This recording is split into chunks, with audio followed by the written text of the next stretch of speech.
World buckled from the COVID-19 crisis and continues to. The coronavirus swept through northern Italy. In COVID-19, the disease caused by the coronavirus? A 4-year-old Malayan tiger named Nadia at the Bronx Zoo testing positive.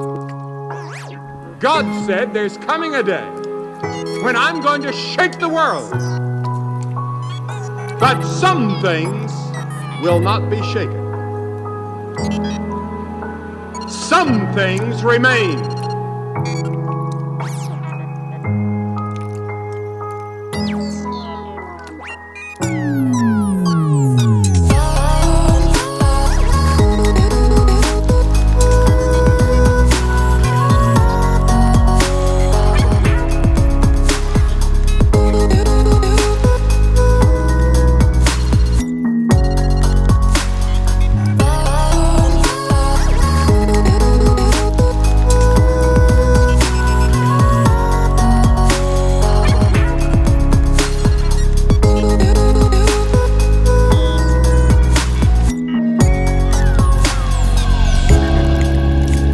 Seen a video the other day where Madonna called the coronavirus the great equalizer.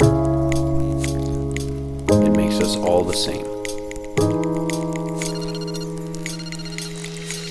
But I don't like that. I like being a little different. I like standing out in the crowd.